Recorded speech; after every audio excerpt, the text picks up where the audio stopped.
Bendiciones, Dios los bendiga. Bueno, pues vamos a continuar con la segunda parte acerca de Juan el Bautista, el primo del Señor. Un hombre que fue un hombre extraordinario que escuchó y proclamó la palabra de Dios. Hoy el título es Juan el Bautista. La mano del Señor estaba sobre él. En Juan 5:35 dice que él era la lámpara que ardía y alumbraba. Y vosotros quisisteis regocijaros por un tiempo en su luz. Pero, ¿cuál era la función de Juan el Bautista? Juan era así como acabamos de leer. La mejor definición de su carácter la dio el mismo Señor Jesús cuando le comparó con una antorcha que ardía y alumbraba. Y el Mesías puso los dos verbos en ese preciso orden. Número 1, arder para el Señor. Y número 2, alumbrar. La sociedad de hoy no solo necesita luz, sino fuego también. Muchas personas pueden enseñar la verdad, explicarla y exponerla claramente, pero sirve de muy poco si la pasión por esa verdad no los consume. Juan ardía y alumbraba, ardía con el calor de Dios, con un corazón ardiente por el Mesías, y además alumbraba, reflejaba la luz a todos. Quien no tenga fuego dentro de sí apenas va a influenciar al mundo.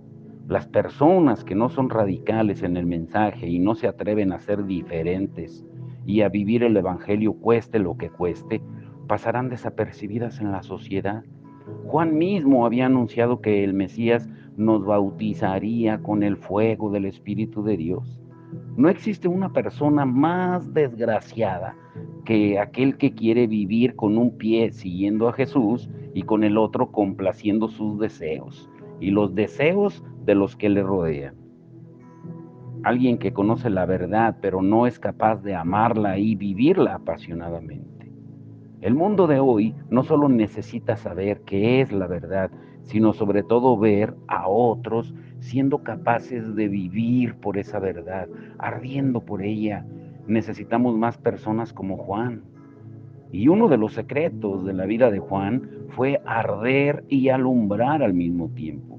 Vivimos un momento en la historia de la iglesia en que esta se ha dividido entre los que arden y los que alumbran, sin entender que el Evangelio es mucho más que eso. Vivimos en un momento de la historia de la iglesia de esa manera. Desgraciadamente, ambos grupos se critican. Unos viviendo en el fuego sin querer saber casi nada de la verdad y los otros defendiendo la verdad de una manera fría y despiadada, mientras todos argumentan sobre quién tiene la razón o no. El Señor sigue buscando cristianos que vivan ardiendo y alumbrando para Él, proclamando la verdad con el fuego del Espíritu de Dios. Así de sencillo. En Juan 10, 41 y 42 dice, y muchos vinieron a Él y decían, aunque Juan no hizo ninguna señal, sin embargo, todo lo que Juan dijo de éste era verdad, y muchos creyeron en Él ahí. Pongan mucha atención lo que dice. Juan no hizo ninguna señal. No podemos leer los evangelios sin recordar a Juan el Bautista. Aparece una y otra vez, aún después de que su misión había terminado, y cada vez que Dios se refiere a él es para proclamar algo impresionante. Y eso nos enseña muchas cosas, porque Juan no hizo nada extraordinario, ninguna gran señal, ningún milagro. Su vida no fue adornada con eventos espectaculares, con curaciones, sanaciones, grandes demostraciones del poder de Dios, echando fuera demonios, ni llegó a concentrar a una gran multitud para escucharle, ni jamás tuvo una iglesia grande. ¿Sabes qué dijeron los demás de él? Todo lo que Juan dijo de Jesús era verdad. Ese debe de ser el ejemplo para nuestra vida. No creo que se pueda proclamar algo mejor que cualquiera de nosotros puede hacer. Si cuando las personas nos recuerdan pueden decir lo mismo, pues es porque hemos encontrado el lugar exacto en nuestra existencia. Necesitamos aprender a vivir siempre señalando al Mesías y que todo lo que digamos de Él sea cierto. Palabras de Él, no nuestras. Pero aún a pesar de que Juan no pudo ver lo que estaba ocurriendo y murió mucho antes de comprobar el poder de Jesús, sus enseñanzas, su grandeza, su muerte y su resurrección, Juan jamás se dejó influenciar por nadie. Alguien que era capaz de llamar camada de víboras, raza de víboras a los religiosos de su tiempo, no podía ser un tipo cualquiera. Tenía que estar completamente lleno del Espíritu Santo y comprender exactamente cuál era su misión en el mundo. No le importó decir la verdad a todos. No hizo más digerible el mensaje del Evangelio para que no se ofendieran. No era fácil engañarle. Tenía esa rara cualidad que Dios da a sus escogidos, con la cual puede saber lo que ocurre en el corazón de otros, aunque ellos quieran esconderlo. Juan les gritó públicamente a los escribas y fariseos que necesitaban hacer frutos dignos de arrepentimiento en Lucas 3:8, porque querían bautizarse para demostrar a todos que ellos también eran buenas personas. Solamente en apariencia lo querían hacer, aunque por dentro seguían siendo tan orgullosos como siempre. Querían seguir al profeta para quedar bien delante de todos, sin darse cuenta de que lo que Juan explicaba era un evangelio nuevo, una vida nueva, una relación radiante y directa con el Creador. En Lucas 7, 24 al 26 dice: después de que los discípulos de Juan se fueron, Jesús comenzó a hablar acerca de él a las multitudes. ¿A qué clase de hombre fueron a ver al desierto? ¿Acaso era una caña débil sacudida por la más leve brisa? ¿O esperaban ver a un hombre vestido con ropa costosa? No, la gente que usa ropa elegante y vive rodeada de lujos se encuentra en los palacios. Buscaban a un profeta, así es, y él es más que un profeta. El ungido de Dios, Jesucristo, definió a la perfección a su mejor siervo. Así era Juan, alguien a quien ninguna circunstancia podía sacudir. Hay personas que viven como una caña dominada por el viento, dependiendo siempre de quién sople y de lo que los otros digan. Y así se comportan. Muchas veces son adictos a la aprobación de los demás. Juan había aprendido del Espíritu de Dios que podía vivir por encima de las opiniones de la gente. Recordemos que él fue lleno del Espíritu Santo desde que estaba en el vientre de Elizabeth, su madre. Y el Señor vuelve a señalarle en Juan 1, 35 y 37. ¿Un hombre vestido de ropa fina? No, muchos siguen preocupándose por la apariencia, algo que no vale nada en el reino de Dios. Juan era un profeta, mejor dicho, algo más que un profeta, un embajador, el mensajero por excelencia. Ningún otro mayor que él en el reino de los cielos. ¿Y cuál era la razón? Su misión, escúchalo bien, era señalar a Jesús. Juan 1, 35 y 37. En Juan 3, 26 al 30 dice: entonces los discípulos de Juan fueron a decirle: Rabí, el hombre que estaba contigo al otro lado del río Jordán, a quien identificaste como el Mesías, también está bautizando a la gente, y todos van a él en lugar de venir a nosotros. Y Juan respondió: nadie puede recibir nada a menos que Dios se lo conceda desde el cielo. Ustedes saben que les dije claramente: yo no soy el Mesías, estoy aquí solamente para prepararle el camino a él. Él es el novio quien se casa con la novia, y el amigo del novio simplemente se alegra de poder estar al lado del novio y oír sus votos. Por lo tanto, oír que él tiene éxito me llena de alegría. Él debe tener cada vez más importancia y yo menos. Esta es la traducción viviente, recuerden, la traducción Reina Valera dice: es necesario que él crezca y yo mengüe. Ningún otro fue elegido sino Juan. Cuando terminó su trabajo, Jesús empezó el suyo. Ese era el tiempo de Dios. Juan predicó cómo escapar de la ira que vendría, y el Señor fue más allá y habló de nacer otra vez, siendo transformados desde dentro. Las personas no quieren ser cambiadas solamente por miedo al juicio, sino por amor a Dios. Y la razón del Evangelio no es escapar de Dios, sino apegarse a Él. El hombre conoce a Dios no por su ira, sino sobre todo por su gracia. Y Juan el Bautista demostró siempre en su vida un amor inquebrantable al Maestro. Nadie como Juan para llevar a cabo esa misión. No le importó en absoluto que sus discípulos se fueran detrás del Señor Jesús. Y él dijo, es necesario que Él crezca y que yo disminuya, en Juan 3:30.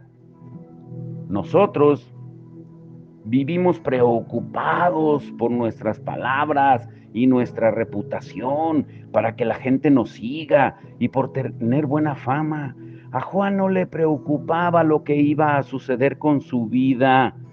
Día tras día su misión era señalar al Señor Jesús.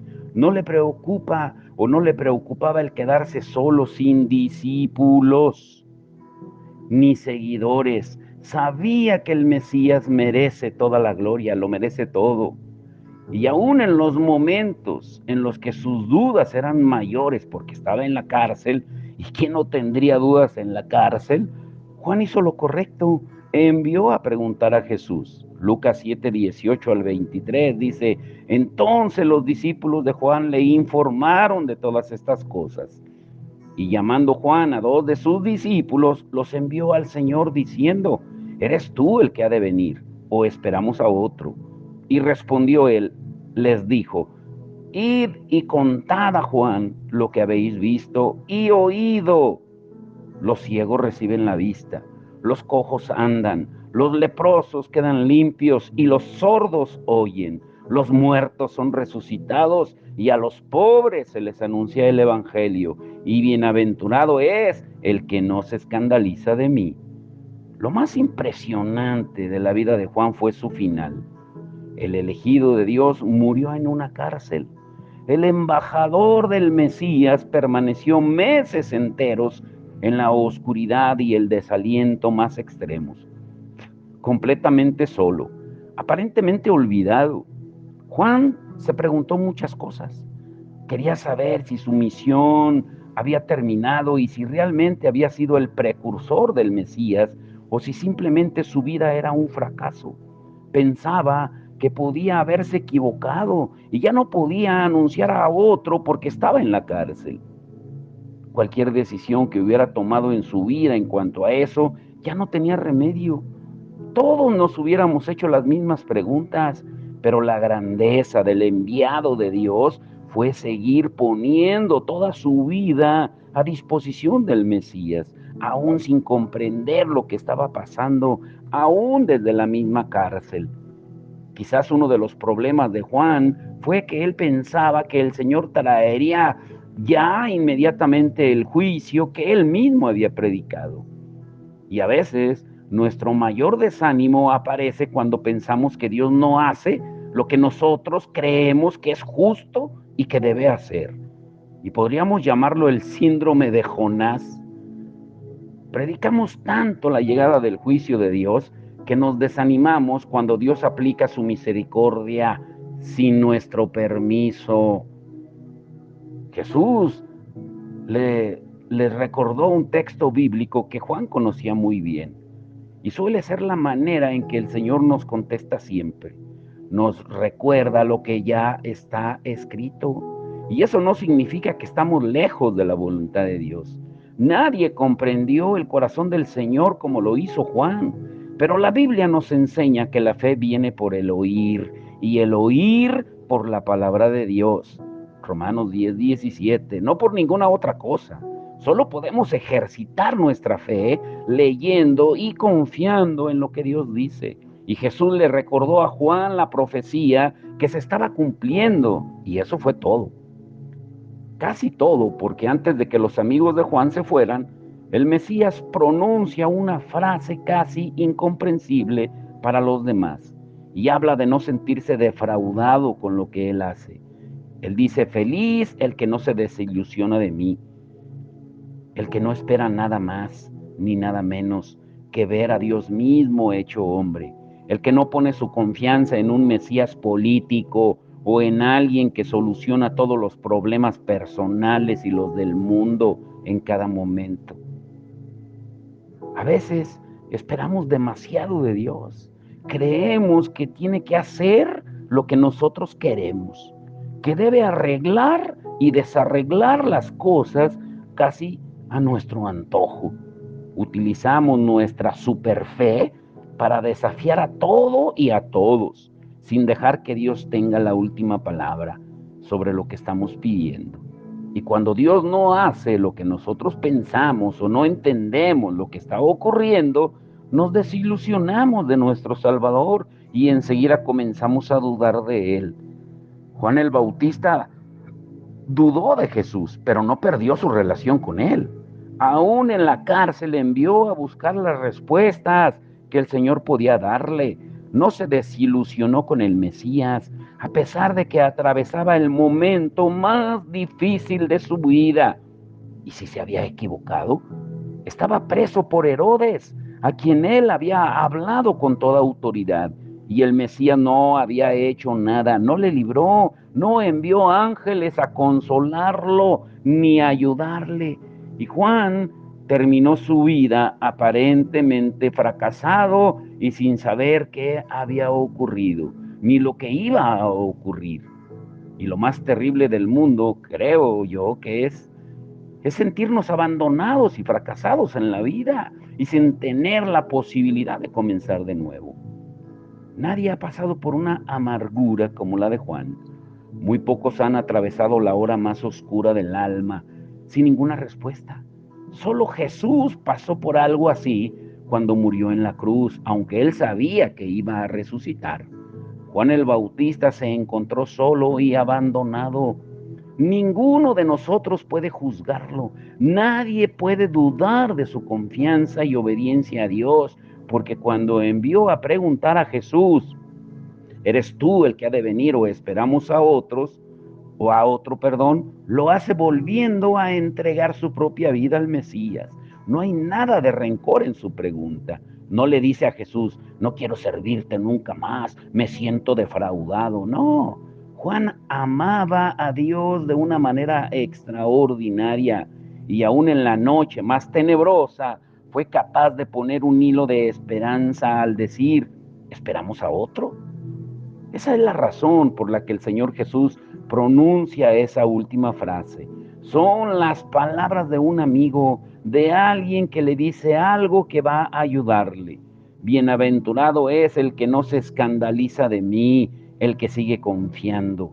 Es como si le dijera, tú mismo, Juan, eres feliz, porque a pesar de todo sigues confiando en mí. Eres una persona íntegra, intachable, alguien que ha cumplido fielmente su trabajo y que ahora, a pesar de las cadenas, solo esperas el momento de ser recibido arriba en el cielo como uno de los héroes de la fe. Vivimos en un tiempo prácticamente idéntico al de Juan el Bautista. Tenemos los mismos problemas que entonces, una sociedad muy corrompida, personas que solo se preocupan por conservar el poder, religiosos que viven lejos de Dios y una mayoría de personas que no saben qué creer ni qué hacer.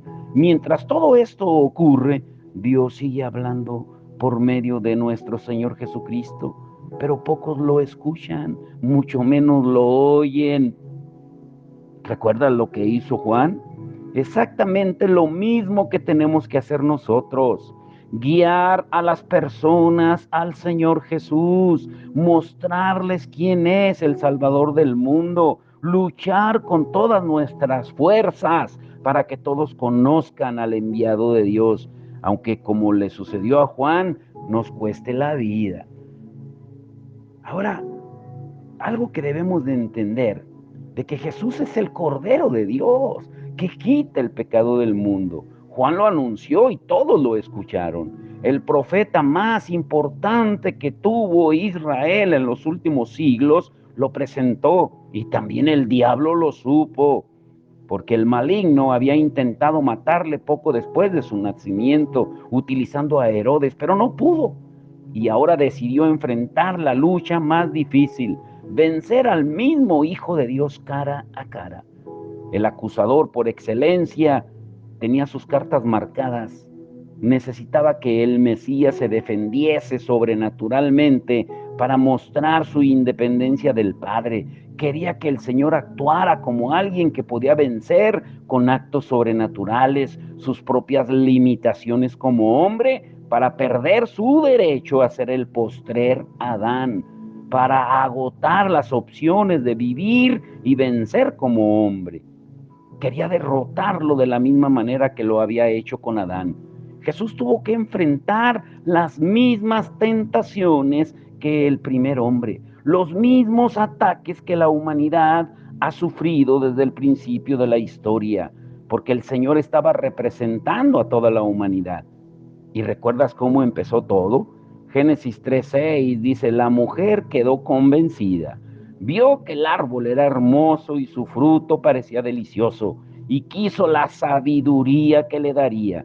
Así que tomó del fruto y lo comió. Y después le dio un poco a su esposo que estaba con ella, y él también comió. El primer hombre y la primera mujer cayeron.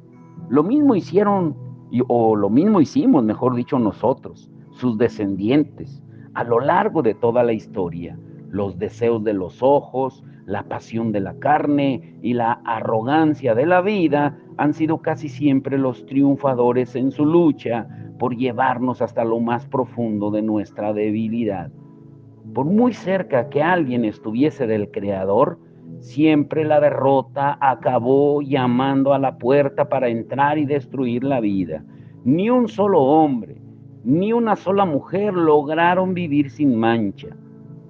Porque como dice Primera de Juan 2:16, porque todo lo que hay en el mundo, la pasión de la carne, la pasión de los ojos y la arrogancia de la vida, no proviene del Padre, sino del mundo. Y el diablo vuelve a utilizar las mismas armas, esas que le dieron la victoria sobre Adán y Eva, y le siguen proporcionando el poder sobre todos sus descendientes.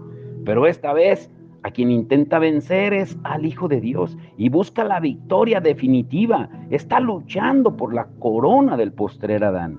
Dice Mateo 4:1-11.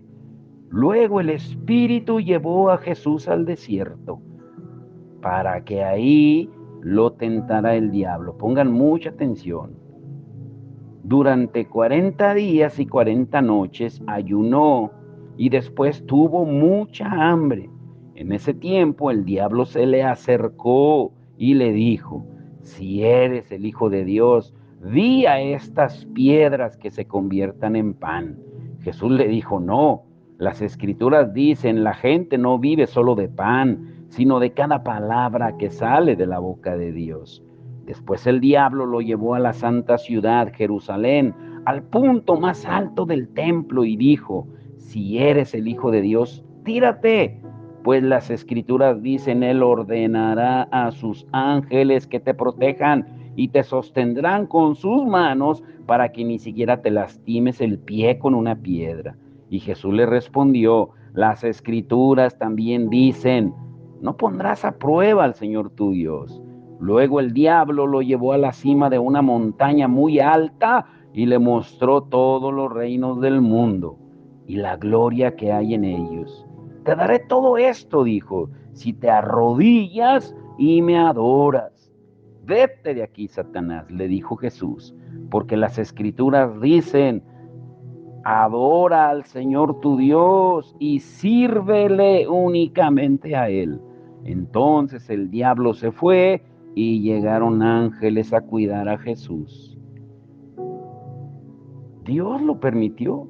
Mejor dicho, fue el mismo Espíritu Santo quien preparó esta escena. Ahora escucha muy bien esto. Te voy a dejar con esto. Hoy el devocional es corto porque no quiero mezclar un tema con el otro. Porque estamos hablando de Juan el Bautista, que él preparó el camino del Señor. E inmediatamente en que Juan es ejecutado, encarcelado y que le cortan la cabeza, comienza el ministerio de Jesús. Después de que fue bautizado, dice la palabra, que el Espíritu mismo lo llevó a Jesús al desierto, ayunando por 40 días y 40 noches. Y durante ese lapso, Juan fue ejecutado. Y entonces comenzó el ministerio de Jesús. Pero la pregunta con la cual te quiero dejar hoy, porque mañana veremos las tentaciones de Jesús, pero ¿por qué tuvo que ser tentado en sus primeros días o en sus inicios en el ministerio Jesús? Mañana será el título Las tentaciones de Jesús, pero solo te quiero dejar con esta pregunta. ¿Por qué crees tú que le habló Satanás a Jesús? ¿Por qué lo tentó? ¿Qué tienen que ver las tentaciones? ¿Por qué fueron 3? ¿Por qué no fueron más? ¿Qué nos habla eso a cada uno de nosotros en este tiempo? Por eso estamos estudiando los evangelios desde una perspectiva diferente.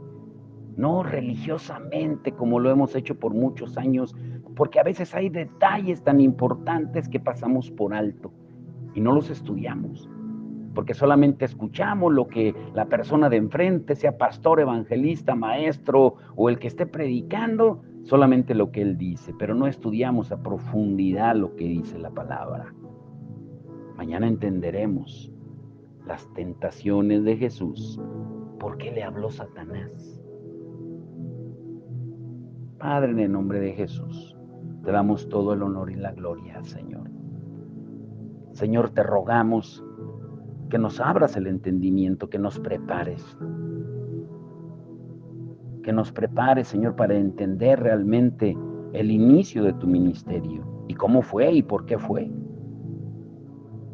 Y que nos enseñes también a través de tu palabra, Señor, que debemos de estar dispuestos, así como Juan el Bautista, él dijo, es necesario que él crezca y que yo mengüe, porque no hay lugar para el orgullo cuando te servimos, Señor, porque todos aquellos orgullosos que se creen supermanes o superchicas, que creen que no pueden rendirle o no deben rendirle cuentas a nadie, creando sus propios movimientos, congregaciones, iglesias, sin sujeción a nadie, solamente son nubes sin agua, como dice tu palabra. Hoy te rogamos, Señor, de que tú nos ilumines para hacer esas antorchas que alumbren y que ardan, así como tú lo dijiste hoy en tu palabra. No solamente arder, no solamente alumbrar, sino las dos juntas. Y que ya no discutamos por temas tan irracionales, tan irrelevantes, sino que busquemos, Señor, y entendamos que el verdadero evangelio no se trata de nuestro testimonio, no se trata de nuestra vida, no se trata de nada de eso. Se trata de Jesús y de su vida, de su muerte y de su resurrección. Que lo podamos entender y que lo pongamos por obra, Señor. Yo te ruego, Señor, por cada uno de nuestros hermanos y hermanas, por todos aquellos que escuchen tu palabra a través de este medio, Señor, que nuestra hermana Lisset, allá en Mexicali, Señor, en Ensenada, con tanto amor ella lo sube, Señor, para que mucha gente lo escuche. Y hemos visto respuestas, testimonios hermosos, Señor, como el que llegó hace unos días de una persona que estaba alejada de ti, y es uno de tantos, de miles, Señor, que estamos viendo de tu obra, de tu mano, Señor. Porque todos podemos ser útiles en el reino de Dios, como dice tu palabra en 1 Corintios 3, del 6 al 8. Unos riegan, otros siembran, pero la gloria es del Señor, siempre. Te damos todo el honor y la gloria, Señor. Señor, y de antemano te agradecemos por estos 10 años que nos has guardado, nos has cuidado, Señor, que nos cuidaste desde el primer momento en que nos despedimos de la iglesia en Oxnard, Señor, con nuestros pequeñines, muy chicos, Señor, y que ahora ya están allá en el lugar donde nacieron, estudiando y preparándose, pero también sirviéndote, Señor. Y nos gozamos cuando nos damos cuenta de que nuestras hijas están sirviendo, que están sirviendo en esa iglesia. Ebenezer, Señor, de ahí de Lompo, California, Señor, con el pastor Arnulfo, tocando la batería, cantando, Señor. Y nuestro hijo preparándose para lo que tú le tienes preparado, Señor, en la Navy. Señor, y mi amada esposa y yo seguiremos, Señor, fieles hasta la muerte. Y de lo demás tú te encargas, Señor. Solamente hasta ahí, hasta la muerte, y lo demás es asunto tuyo. Porque como dice tu palabra en Romanos 14:8, si vivimos, para ti vivimos. Si morimos, para ti morimos. Sea que vivamos o muramos, somos tuyos, Señor. Te damos la gloria y la honra en el nombre de Jesús. Amén y amén.